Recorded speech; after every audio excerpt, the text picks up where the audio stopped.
السلام علیکم ناظرین، میں ہوں محمد اسلام اور آپ دیکھ رہے ہیں میرا یوٹیوب چینل طنز و مزاح محمد اسلام کے ساتھ۔ خواتین و حضرات، اصلاح زبان کے حوالے سے جس لفظ کا آج ہم نے انتخاب کیا ہے وہ ہے نرم۔ ہمارے مشاہدے میں یہ بات آئی ہے کہ بعض لوگ اسے نرم بھی بولتے ہیں، تو اس کی درست تلفظ، اس کی درست ادائیگی نوٹ فرما لیجئے، یہ نرم ہے، نرم نہیں ہے۔ تو اس کے بعد ہم چلتے ہیں اپنے مزاح پارے کی طرف۔ آج کا مزاح پارہ جو ہم آپ کی خدمت میں پیش کر رہے ہیں، یہ ایک بار ہم اس کے بعض اقتباسات کسی ویڈیو میں آپ کی خدمت میں پیش کر چکے ہیں، لیکن یہ ہم آج مکمل مزاح پارہ آپ کی خدمت میں پیش کریں گے، اور اس کا عنوان ہے دادا گیری یا چمچہ گیری۔ خواتین و حضرات، سماعت فرمائیے دادا گیری یا چمچہ گیری۔ وطن عزیز میں دیگر امور کے ساتھ ساتھ چمچہ گیری اور خوشامد پر بھی بے رحمی سے قومی خزانہ خرچ کیا جا رہا ہے۔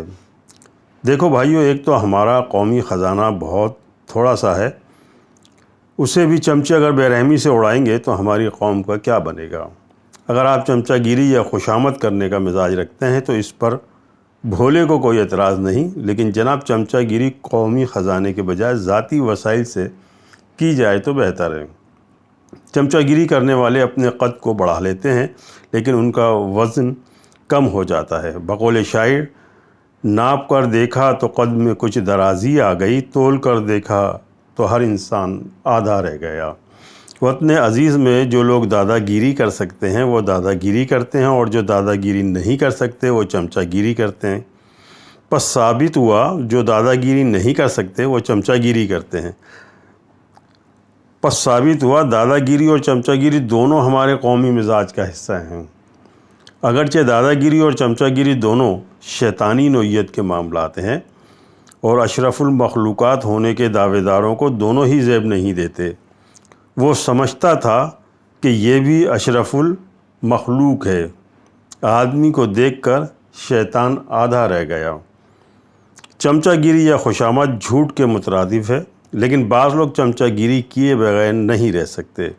اگر وہ ایسا نہ کریں تو ان کے پیٹ میں درد ہونے لگتا ہے۔ وہ جھوٹ بول کر ہی لوگوں کو متاثر کرنا چاہتے ہیں۔ جھوٹ کے پل باندھتے ہیں یوں نئے انجینئر، تم میرے دل کو ڈیئر ہو، تم میرے سے نیر ہو۔ جو لوگ چمچہ گیری کیے بغیر نہیں رہ سکتے، ایسے لوگوں کو ہمارا مشورہ ہے کہ وہ روزانہ چند گھنٹے چمچہ گیری کے لیے ضرور نکال لیں، تاکہ ان کی طبیعت خراب نہ ہو۔ چمچہ گیری اور خوشامد کر کے وہ خود کو ہلکا پھلکا محسوس کریں۔ جو لوگ چمچہ گیری کرتے ہیں ان کے لب پر کچھ ہوتا ہے اور دل میں کچھ۔ مثلاً وہ اس طرح بھی سوچتے ہیں کہ لب پر یہ ہے کہ تم بڑے نادان، بڑے معصوم ہو، دل میں یہ ہے کہ تم نرے الو ہو، پورے بوم ہو۔ ہمارے معاشرے میں چمچوں کی کمی نہیں، بعض اس کام میں کمال فن پر پہنچے ہوئے ہیں۔ اگر آپ چمچوں کی پرفارمنس پر نظر ڈالیں اور کوئی بہترین چمچہ منتخب کریں تو آپ اسے کفگیر بھی قرار دے سکتے ہیں، کیونکہ چمچہ گیروں کی ایلیٹ کلاس کو کفگیری کہا جا سکتا ہے۔ کیا آپ جانتے ہیں کہ چمچہ گیری کی کئی اقسام ہوتی ہیں؟ شاعر حضرات اپنے محبوب کی چمچہ گیری کرتے ہیں اور بات کو کہاں سے کہاں تک پہنچا دیتے ہیں۔ یہ نہ تھی ہماری قسمت کے وصال یار ہوتا، اگر اور جیتے رہتے یہی انتظار ہوتا۔ یا میر صاحب کا یہ شعر کہ ناز کی ان کے لب کی کیا کہیے، پنکھڑی ایک گلاب کی سی ہے۔ بیوروکریٹ سیاستدانوں اور وزراء کی چمچہ گیری کرتے ہیں، اور وزراء صدر و وزیر اعظم کی چمچہ گیری کرتے ہیں۔ شوہر اپنی بیویوں کی چمچہ گیری کرتے ہیں، اور خصوصاً اس صورت میں کہ جب بیوی مردانہ مزاج کی ہو تو شوہر کو چمچہ گیری کرنا ہی پڑتی ہے۔ کلرک اور اسسٹنٹ اپنے افسروں کی چمچہ گیری کرتے دکھائی دیتے ہیں۔ چمچہ گیری ایک ایسا مضمون ہے جس پر ماہرین تعلیم نے آج تک بھرپور توجہ نہیں دی۔ رومن امپائر اور یونان سے لے کر مغلیہ دور تک، اور پھر مغلیہ دور سے ہماری جدید تاریخ تک چمچہ گیری کے حوالے سے وسیع مواقع موجود ہیں۔ ہم سفارش کریں گے کہ چمچہ گیری کو ایک جدید مضمون کی حیثیت سے نصاب میں شامل کیا جائے، لیکن یہ اختیاری مضمون ہونا چاہیے، کیونکہ اسے لازمی مضمون قرار دیا گیا تو بعض طالب علم ناراض بھی ہو سکتے ہیں۔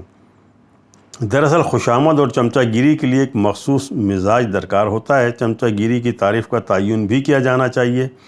چمچہ گیری فن ہے یا سائنس، اس پر بھی سیر حاصل بحث ہونی چاہیے۔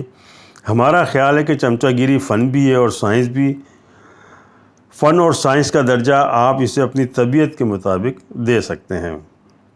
چمچہ گیری کا دیگر مضامین سے بھی گہرا تعلق ہے۔ آپ چمچہ گیری کا اخلاقیات، اقتصادیات، سیاسیات اور تاریخ سے تعلق بھی ثابت کر سکتے ہیں، جبکہ چمچہ گیری کو سائنس کے درجے پر پہنچانے والے مفکرین کے قیمتی افکار کو بھی یکجا کیا جا سکتا ہے، اور پھر ماڈرن تھاٹس آف چمچہ گیری کے نام سے ایک نیا موضوع متعارف کرایا جا سکتا ہے۔ ماہرین تعلیم کی آسانی کے لیے ہم چمچہ گیری کے مضمون سے متعلق ایک ماڈل امتحانی پرچہ بھی تجویز کر دیتے ہیں۔ پرچہ 100 نمبر کا ہوگا۔ 6 سوالات کے جواب دینا لازمی ہے۔ ہر سوال کے نمبر مساوی ہیں۔